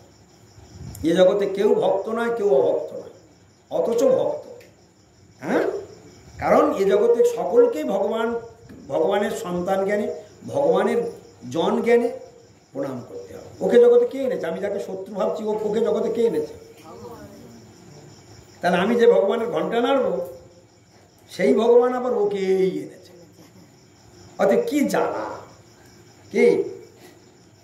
তাহলে দেখবো যে এই তত্ত্বজ্ঞান যখন থাকবে, তোমার আর কারো শত্রু বলে মনে হবে না। তাহলে যদি শত্রু বলে মনে হয়, তোমার তার সঙ্গে আচরণ, তার আচার আচরণ ভালো লাগে না, তুমি তার সঙ্গে আলাপ করো না। ভালো, শাস্ত্রে বর্ণন আছে, অসৎসঙ্গ ত্যাগেই বৈষ্ণব আচার। যিনি অসৎ ব্যক্তি, শাস্ত্র বলেছে তার সঙ্গ করবে না। ভালো করে শুনে না। তাহলে যিনি অসৎ ব্যক্তি, তার সঙ্গ করবে না। মানে সঙ্গ করতে বারণ করেছে, কিন্তু দূর থেকে সম্মান জানাতে কেউ বারণ করেনি। বুঝতে পেরেছ? আমি তার সঙ্গে আলাপ করব না, তার ধারে কাছেও যাব না, কিন্তু দূর থেকে তাকে প্রণাম করব। দূর থেকে তাকে প্রণাম করব। কেন? তার হৃদয়ে কে বসে আছে? আমার গোবিন্দ। যাকে আমি খাওয়াই, যাকে আমি ভোগ লাগাই, যাকে আরতি করি, যাকে আমি ফুলের মালা পরাই, সেই তার ভিতরেই বসে আছে। তাহলে আমি যাব কোন রাস্তা দিয়ে? এই জন্য এই বিশ্বটা তোমার রূপ, তাই সর্বত্রই তোমাকেই দেখিতেছি। তাহলে চোখ খুললে যা দেখা যায়, এই জ্ঞানে দেখতে শেখো। এর নাম দিব্য জ্ঞান। দিব্য জ্ঞান হৃদয়ে প্রকাশিত। কোন জ্ঞান? দিব্য জ্ঞান। তাহলে এখন আজকের থেকে সবাইকে ভাববো কি, আগে মনে করতাম যে সবাই যে যার আলাদা, সব কিছু আলাদা। আজকে দেখলাম বিশ্বটাই কৃষ্ণ, বিশ্বটা কৃষ্ণের রূপ, আর যেদিকে তাকাবো সব ভগবানের জন, অর্থাৎ বিশ্বটাই যা দেখছি সব ভগবানকে দেখছি। চলো, হরে কৃষ্ণ। একটা শ্লোক আজ ব্যাখ্যা হচ্ছে, এরকম 12 দিনে 12টা শ্লোক ব্যাখ্যা হবে, ঠিক আছে? বিশ্বস্থিতন্ত হেতবে, এইবার বলছে কি তোমাকে প্রণাম। ওই যে নম বলেছে, ওম নম, তোমাকে প্রণাম। তুমি এই বিশ্বের রক্ষা ও লয়ের কারণ। আবার একটা, তুমি এই বিশ্বের রক্ষা ও লয়ের কারণ। বাংলাটা, তুমি কাকে বলছে? কৃষ্ণকে বলছে। হে কৃষ্ণ, তুমি এই বিশ্বের রক্ষা, সৃষ্টি তো করেছে বলে তবে তো রক্ষার প্রশ্ন আসছে। তাহলে তুমি পালন করছো, আবার তুমি ধ্বংস করছো। তাহলে পালন করার মালিক কে? ভগবান। ধ্বংস করার মালিক কে? ভগবান। আশ্চর্য কথা না? বিশ্বস্থিতন্ত হেতবে, বিশ্বস্থিতন্ত হেতবে, বিশ্ব মানে এই জগৎ, স্থিতিযুক্ত অন্ত। স্থিতি মানে পালন, আর অন্ত মানে ধ্বংস। হেতবে মানে কারণ। তাহলে এই বিশ্বের পালন এবং ধ্বংসের একমাত্র কারণ তুমি। বোঝা গেল? তাহলে বিশ্বস্থিতন্ত হেতবে, বলো বিশ্বস্থিতন্ত হেতবে। উচ্চারণ করে নাও, জিহ্বা সরবরাহ করে নাও, এটা মুখস্থ করো। সামনের দিন আমাকে তোমরা সবাই শোনাবে এই শ্লোকটা, তোমরা সবাই মুখস্থ করবে। সামনের দিনে আমি এলে এটাকে আমাকে শোনাতে হবে, মনে থাকবে? বিশ্বস্থিতন্ত হেতবে, বিশ্বস্থিতন্ত হেতবে। একটু জোরে বলো দেখি, আর একটু জোরে বলো।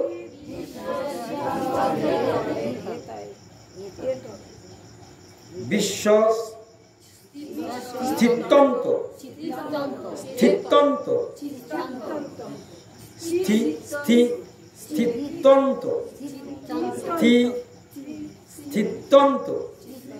স্থিতিযুক্ত অন্ত, স্থিতন্ত, স্থিতিযুক্ত অন্ত, স্থিতন্ত।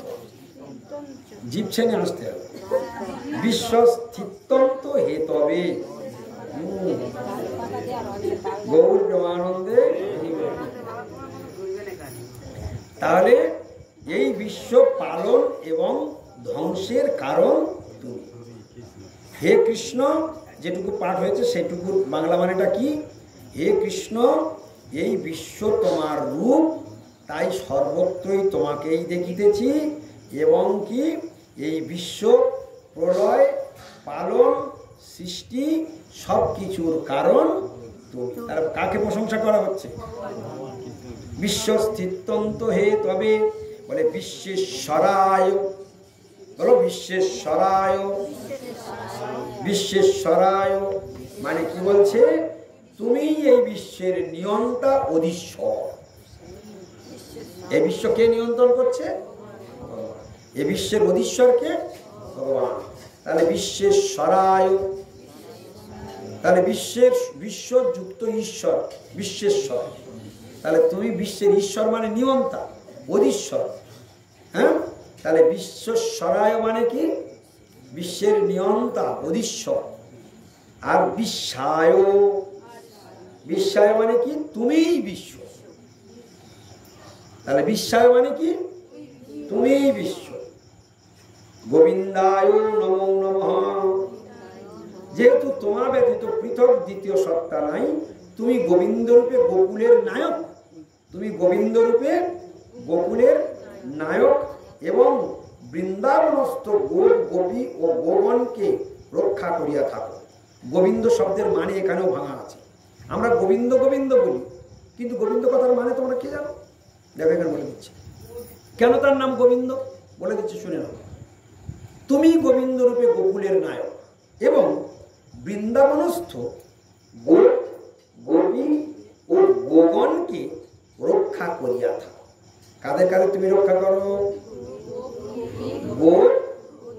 গোপী গোগণ গরু বাৎস রক্ষা করিয়া থাকো এবং বেদ প্রচার করিয়া সমস্ত তত্ত্ব প্রচার করিতেছ। তোমায় ভূয়ক ভূয়ক প্রণাম, ভূয়ক ভূয়ক প্রণাম, বারবার প্রণাম। ওই যে লাস্টে বলা আছে নমো নম। কি বলা আছে? নমো নম। একবার নয়, প্রথমে নম দিয়ে শুরু হয়েছে, লাস্টে দুবার নম। হ্যাঁ, তাই তোমাকে প্রণাম করি, শুধু প্রণাম করি নয়, বারংবার তোমাকে। তাহলে এই শ্লোকটা আজকে পড়িয়ে দেবো, সামনের দিনে তোমরা সবাই মুখস্থ করে আমাকে শোনাও, মনে থাকবে? 164 পেজে। আমি উচ্চারণটা একবার করে দিচ্ছি, তোমরা সকলেই বলবে।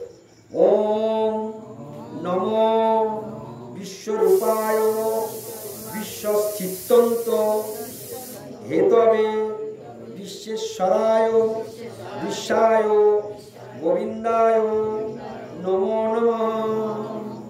এর মধ্যে একটা শব্দ শুধু একটু কঠিন, বিশ্বস্থিতন্ত। বিশ্বস্থিতন্ত, বিশ্বস্থিতন্ত, বিশ্বস্থিতন্ত। হ্যাঁ, বিশ্বস্থিতন্ত হেতু বলে দিলাম। বিশ্ব যুক্ত স্থিতি যুক্ত অন্ত, ভেঙে দিয়েছি, তুমি শুনে না। বিশ্ব যুক্ত স্থিতি যুক্ত অন্ত হেতবে, চারটে শব্দ।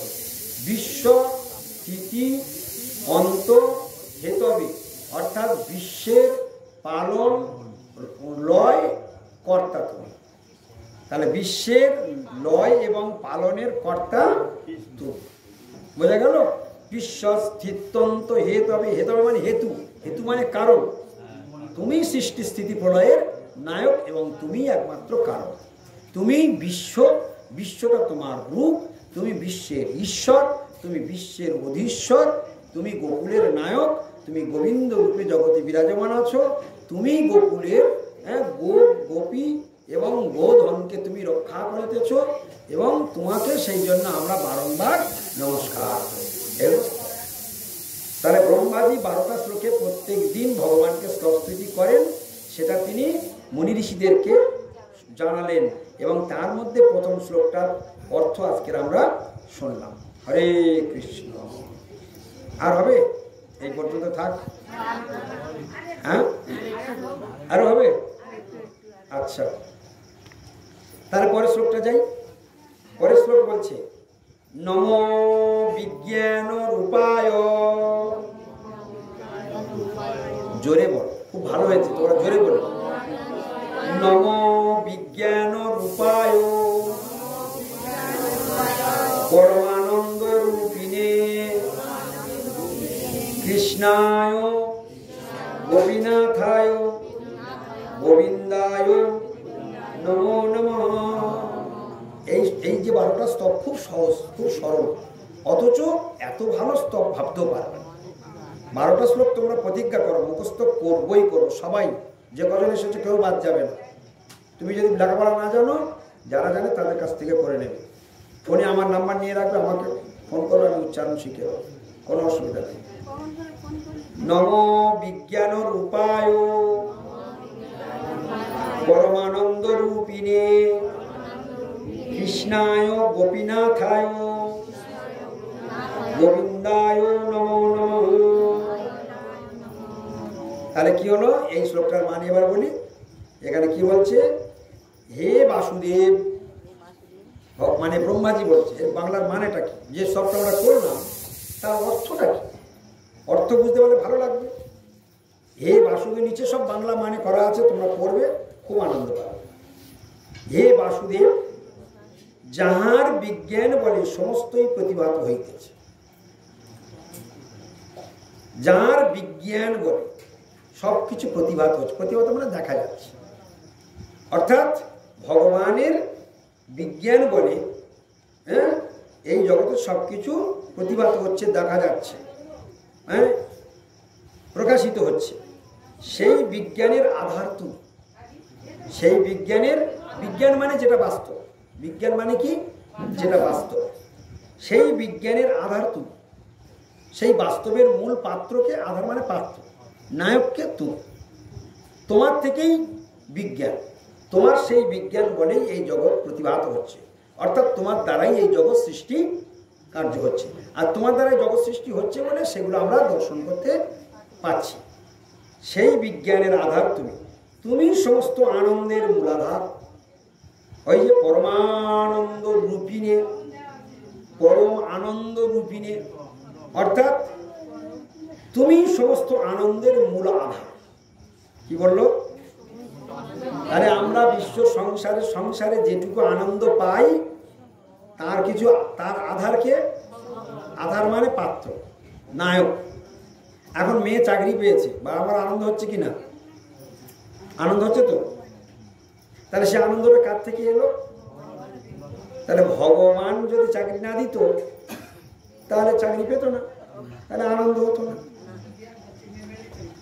ভগবান তার হৃদয়ে বসে আছে বলে সে চাকরিটা জয়েন করতে পারছে।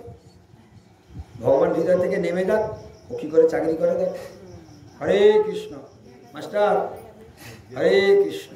তাহলে ভগবান যদি হৃদয় থেকে নেমে যায় তাহলে চাকরি হবে না, হবে কি? তাহলে ওই চাকরি হচ্ছে বলে টাকা আসছে, টাকা আসছে বলে আনন্দ পাচ্ছে, আনন্দের নায়ক কে দাঁড়ালো? তাহলে এর মূল আধার কে? ভগবান। এই জন্য সেখানে পরিষ্কার করে দিল, তুমি সমস্ত আনন্দের মূলাধার। তাহলে কাকে স্যালুট জানানো উচিত? তাহলে কতগুলো চাকরি একসঙ্গে এক বাড়িতে ঢুকেছে, সেটা কার দয়া? ওই বংশীওয়াল, হ্যাঁ বাঁশিওয়ালা। তাহলে বারবার কাকে স্যালুট জানাতে হবে, কাকে প্রণাম করতে হবে? এই যে বারংবার বারংবার প্রণাম, যতবার ওই যে দাওয়া থেকে যতবার উঠবে ততবার প্রণাম করে যেতে হবে। ভালো করে মন দিয়ে শুনবে, যদি ওই যে দাওয়ায় তোমার ঠাকুর ঘর বারান্দায়, যতবার ঘরে ঢুকবে যতবার বেরোবে ততবার প্রণাম করতে হবে। যদি প্রণাম না করবে তাহলে অপরাধ হবে, একবার প্রণাম না করলে ওই একবার অপরাধ হবে। আমি ও কথা বলিনি তো, এমন জায়গায় ঠাকুরটা রাখা আছে, সামন থেকে যদি 36 বার যেতে হয় 36 বার প্রণাম করে যেতে হবে। যতবার যাবে, যতবার ঢুকবে, যতবার বেরোবে ততবার তোমাকে প্রণাম করে প্রবেশ করতে হবে, বেরোতে হবে। তুমি যখন মানে সকালবেলা একবার প্রণাম করিস তো, আবার কবার প্রণাম করো? হ্যাঁ, সকালবেলা তো তোমার উদ্ধার করলুম, সকালবেলা একবার প্রণাম করে তোমার উদ্ধার করে যে আবার কবার প্রণাম করবো? হ্যাঁ, বলে না, সম্মানীয় ব্যক্তির সামন থেকে গেলে তাকে সম্মান জানিয়ে যেতে হবে। তিনি সম্রাট, তিনি একমাত্র স্তুতির যোগ্য, তিনি প্রশংসার যোগ্য, তিনি প্রণামের যোগ্য, তিনি সব কিছুর যোগ্য তিনি। তাই তার সামনে এই জন্য 64 প্রকার সেবা অপরাধ আছে, তার মধ্যে একটা শুনে নাও। 64 প্রকার সেবা অপরাধের মধ্যে একটা সেবা অপরাধ হলো ভগবানের সামনে প্রণাম না করা। এই জন্য আজকের একটা শেখা হয়ে গেল, একটা ভুল সংশোধন হলো। তাহলে কবার প্রণাম করতে হবে? যতবার যাবো প্রণাম করবে। এবার কোন সময় কি প্রণাম করতে হবে সেটা শুনে নাও। কী করে প্রণাম করতে হবে? যখন হাতে ব্যস্ততা নেই তখন সাষ্টাঙ্গে শুয়ে পড়ে, ব্যস্ততা যখন নেই তখন সাষ্টাঙ্গে শুয়ে পড়ে প্রণাম করে নেবে। শুনে নাও, সাষ্টাঙ্গে শুয়ে পড়ে, আমি বলে দিচ্ছি, সাষ্টাঙ্গে শুয়ে পড়ে প্রণাম করে নেবে। যখন একটু সময় কম, হাঁটু গেড়ে প্রণাম করে নেবে। যখন খুব ব্যস্ত, হাত জোড় করে মাথা হ্যাট করে প্রণাম করে পালিয়ে যাবে। যখন যেমন সময় তখন সেই রকম প্রণাম করে, কিন্তু প্রণাম তোমাকে ঠুকতেই হবে। হ্যাঁ, যদি হাত বন্ধ থাকে মাথাটা নিয়ে দিয়ে যেতে হবে, নাহলে তোমার মাথার অবস্থা খারাপ। বুঝতে পেরেছ? সবগুলো ভেঙে বললাম। হ্যাঁ, যেমন ভগবান বলেছেন, যে যথামান প্রবাদন্তে তাকে ততৈব ভজামি হবে। যে আমার যেমন ভালোবাসবে আমি তাকে সেই রকম পুরস্কার দেব। তুমি ওই 1 আঙুলের প্রণাম, 2 আঙুলের প্রণাম, গোবিন্দের কাছে সব চাবিকাঠি আছে, ও নিয়ে টেনশন করবার দরকার নেই, তোমরা শেখো। এখন এইক্ষুনি কথা এসে গেল, মহিলারা কেন সাষ্টাঙ্গে প্রণাম, দণ্ডবত প্রণাম করে, অনেক জায়গায় গেলে বারণ করে, নিষেধ করে। দেখো তোমরা ভালো করে শুনে নাও,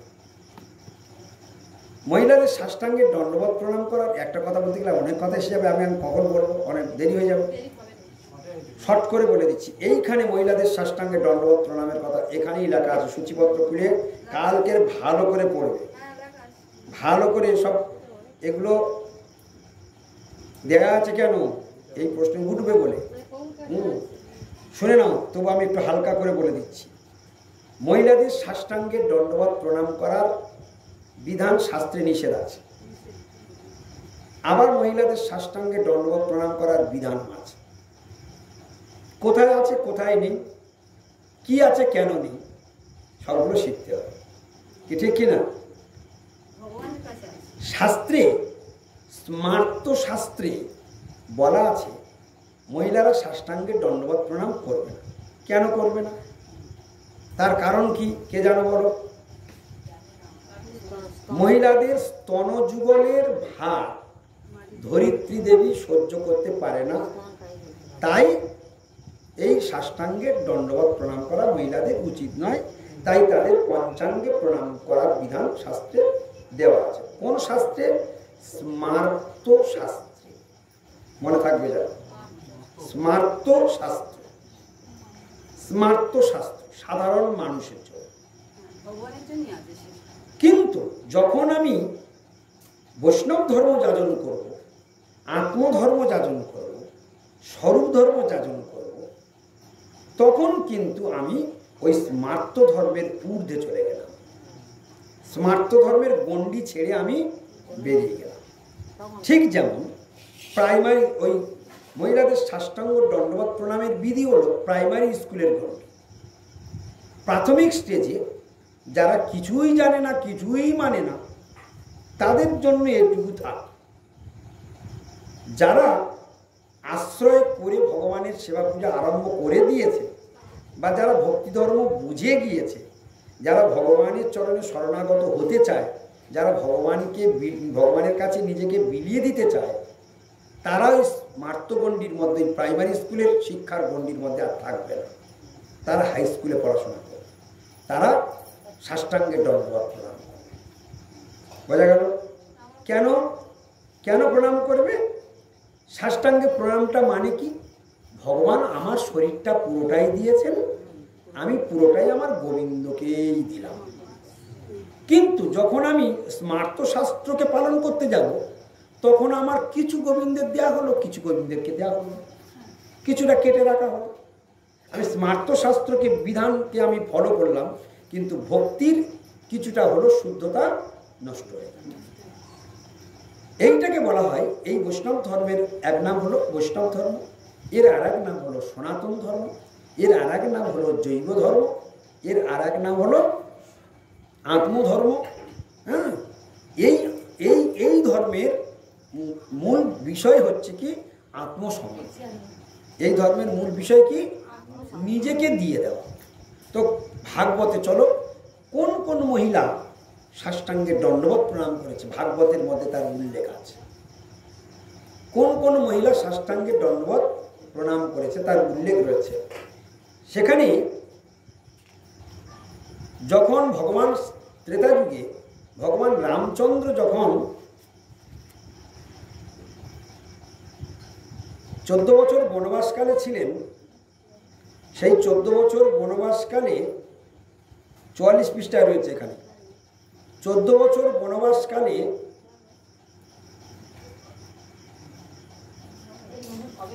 হরিবল, ভালো করে শুনবে। 14 বছর বনবাসকালে যখন তিনি অত্রি মুনির আশ্রমে গিয়েছিলেন। কে গিয়েছিলেন? ভগবান রামচন্দ্র, সীতাদেবী এবং লক্ষ্মণ 14 বছর বনবাসকালে কোথায় গিয়েছিলেন? অত্রি মুনির আশ্রমে। অত্রি মুনির আশ্রমে গিয়েছিলেন। অত্রি মুনির স্ত্রীর নাম কে জানো?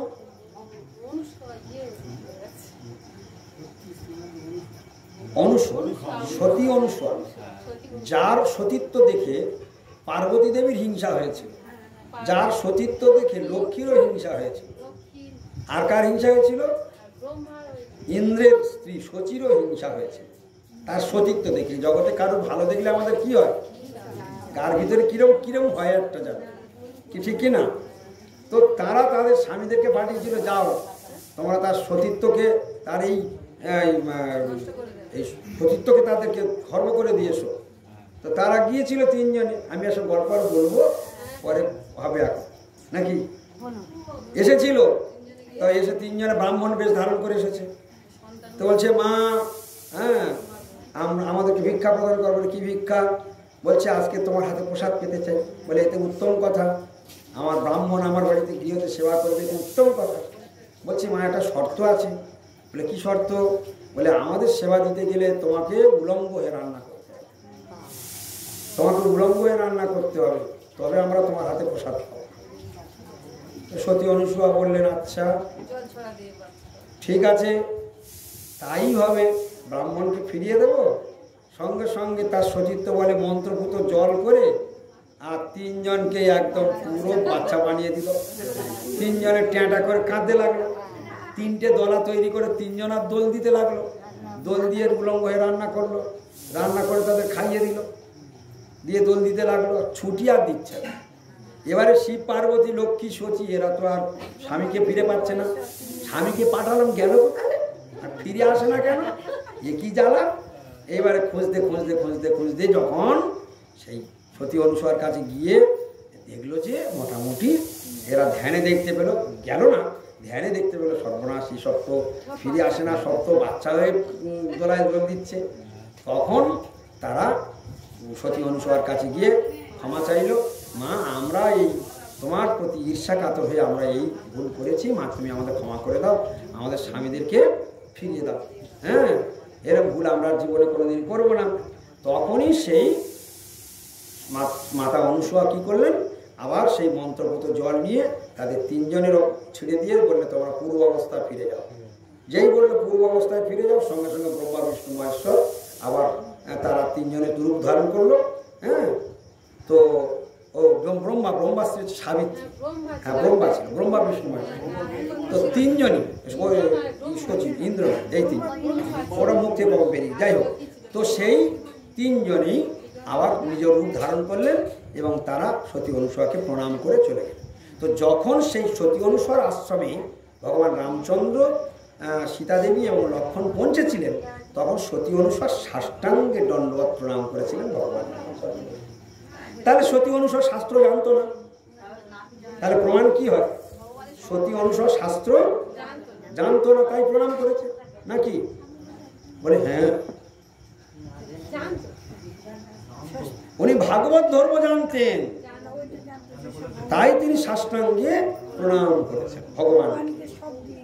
বুঝতে পারছো? তাহলে স্মার্ত ধর্মে পঞ্চাঙ্গ বিধান আছে, কিন্তু ভাগবত ধর্মে সাষ্টাঙ্গ বিধান আছে। বোঝা গেল? তার প্রমাণ কোথা থেকে পেলাম? অরণ্যকাণ্ডে, অরণ্যকাণ্ডের মধ্যে সতী অনুসূয়ার আশ্রমে তোমরা পড়ে দেখবে, খুঁজে বের করবে, হ্যাঁ সেখানে সাষ্টাঙ্গে প্রণাম করেছে। আর মাতা অদিতি, অদিতি কাদের মাতা? দেবতাদের মাতা।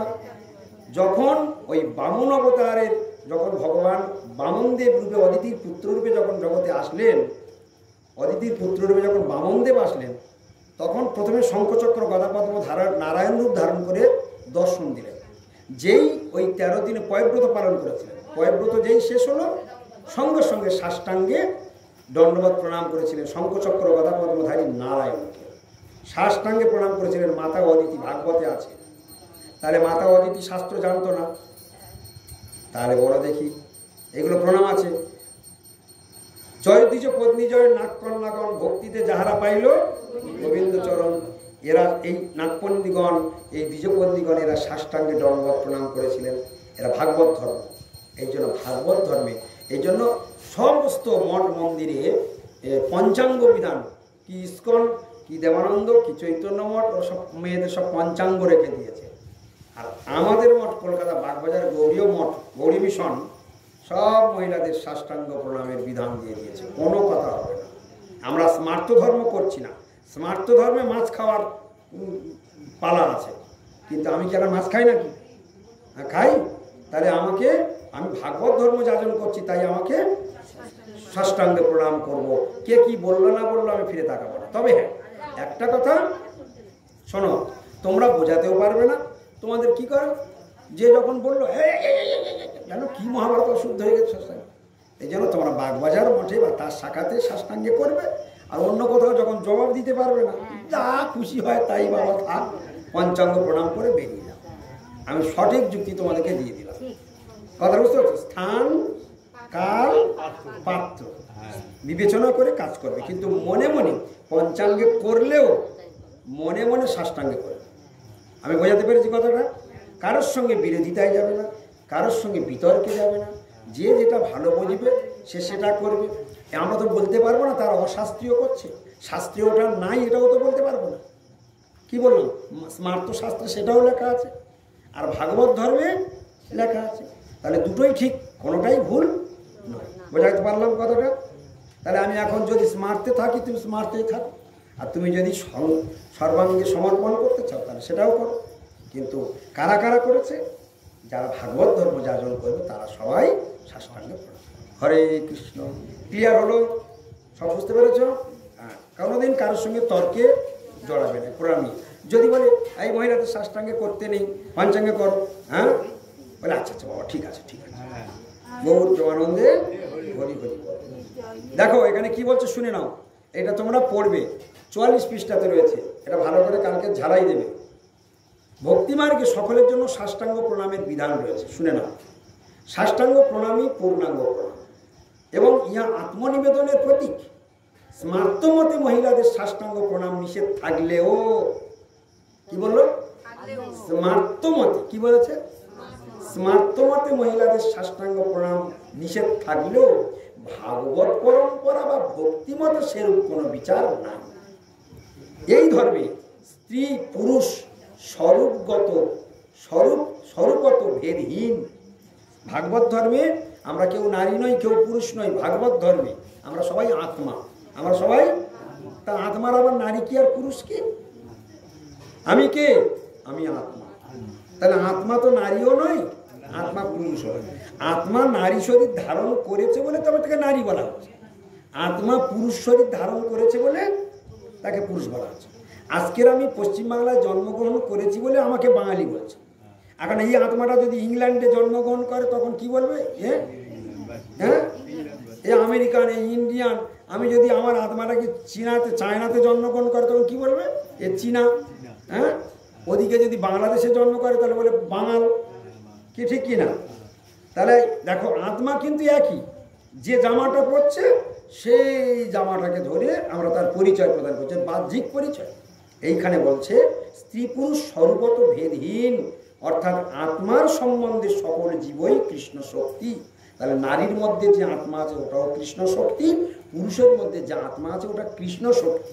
সেই কৃষ্ণ শক্তি স্বরূপত দাস, তাই দাসের কর্তব্য আছে ভগবানকে সম্পূর্ণরূপে, ভগবান পুরো বডিটা আমায় দিয়েছেন, আমি পূর্ণাঙ্গ সমর্পণ করে তাকে দিয়ে দেব। বোঝা গেল? কত বড় উচ্চাঙ্গের কথা! এইমাত্র গৌড়ীয় মিশন এইটাকে চালু রেখে দিয়েছে। ভক্তির তোমরা ভাগবত ধর্ম করতে, তোমরা স্মার্ত ধর্ম ছেড়ে এসেছো, এখন যদি সেই ভাগবত ধর্ম যাজনও করবে আবার স্মার্ত ধর্মের নিয়মটাকে পালন করবে, সেটা না। তা যে যা পারে করুক, আমাদের তাতে কোনো দ্বিমত নেই, তাদের সঙ্গে আমাদের কোনো প্রতিদ্বন্দ্বিতায় আমরা যাচ্ছি না। তাদের মত তারা করুক, কিন্তু অপরের মতটাকে ঘটাবার জন্য তোমাকে ভালো করে আগে জানতে হবে ভাগবত এরা কেন করছে, কি কারণে আছে, তার পিছনে কারণগুলো শুনতে হবে। দেখো কি বলছে, দেখো শোনো। তাহলে তাই ভাগবতে দেখা যায় মাতা অদিতি, দেখো এখানে বলছে তাই ভাগবতে দেখা যায় মাতা অদিতি পুত্ররূপী ভগবান কপিল দেবকে সাষ্টাঙ্গে দণ্ডবত প্রণাম করেছেন।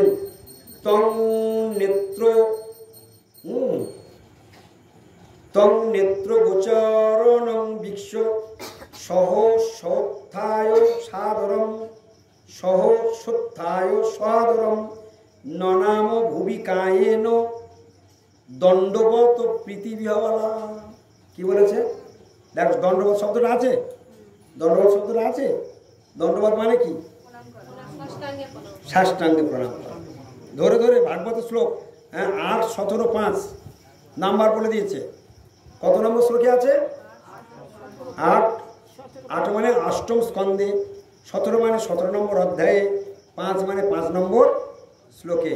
তাহলে ননাম ভুবি, ভুবি মানে ভূমিতে, কায়েন মানে শরীরের দ্বারা, দণ্ডবত তাহলে ভূমিতে সাষ্টাঙ্গে একদম ভুবি কায়েন, ভুবিতে বডিটাকে পুরো ফেলে দিয়ে, বুঝতে পারছো? ভুবি মানে ভূমিতে, কায়েন মানে শয়ন করে, দণ্ডবত প্রীতি বিহবলা, ভগবানের প্রীতিতে বিহবল হয়ে মাতা অদিতি একদম তং নেত্রগোচরম, তাকে দর্শন করে, হ্যাঁ, সেই সরাসরি একদম সাষ্টাঙ্গের।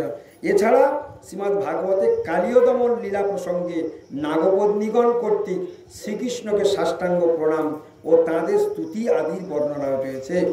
সেই নাগপত্নীগণ স্তুতি করেছিলেন। হ্যাঁ, অনন্তর উদ্বিগ্ন চিত্তা সাধ্যী নাগপত্নীগণ নিজ শিশুগণকে অগ্রবর্তী করিয়া গীতাঞ্জলি পুটে পাপী স্বামীর মুক্তি কামনায় শরণপ্রদ ভূতপতি শ্রীকৃষ্ণের শরণাগত হইয়া ভূতলে শরীর নিপাতিত করিয়া প্রণাম করি। বুঝতে পারছো? আবার বলছে, শাস্ত্রে শ্রীরামচন্দ্র পত্নী সীতা দেবী ও সতী অনুসূয়া দেবীও সাষ্টাঙ্গ দণ্ডবত প্রণাম করেছেন, এর প্রমাণ রয়েছে। সীতা দেবী কত, অনুসূয়া অরণ্যকাণ্ডে কত নম্বর অধ্যায় প্রণাম করেছে, সে শ্লোকটা আমার বাড়িতে নোট করা আছে, কেউ জানতে চাইলে তাও বলে দেবো। তাহলে কটা প্রমাণ দেওয়া হলো? সতী অনুসূয়া 1, মাতা অদিতি 2, আর নাগপত্নীগণ 3। তাহলে এনারা কি ভাগবত জানতেন না? সতী অনুসূয়া তাহলে কত? এরা সবাই ভাগবতে, এদের চরিত্র রয়েছে। তাহলে ভাগবতের সমস্ত শাস্ত্রের সার কি? ভাগবত। সমস্ত শাস্ত্রের সার কি? ভাগবত। তাহলে ভাগবতে যাদের সাষ্টাঙ্গে প্রণাম বিধান রয়েছে, তাহলে আমরা স্মার্ত ধর্মেরটার থেকে আমরা এখন ঊর্ধ্বে উঠে গেছি। তাহলে বৈষ্ণব ধর্ম যাজন করছে, কেন আমরা ওটাকে পালন করি? তাই আমাদের বক্তব্য হলো, যার গুরু যা বলেছে সে তাই করুক, তাতে আমাদের কোনো আপত্তি নাই। কিন্তু আমার গুরু যা বলেছে তোমরা তাকে বাধা দিতে পারো না। কি ঠিক কিনা? গৌর প্রেমানন্দে বাঞ্ছা কল্পতরুশ্চ কৃপা সিন্ধু বৈষ্ণব পতিতানাং পাবনেভ্যো বৈষ্ণব।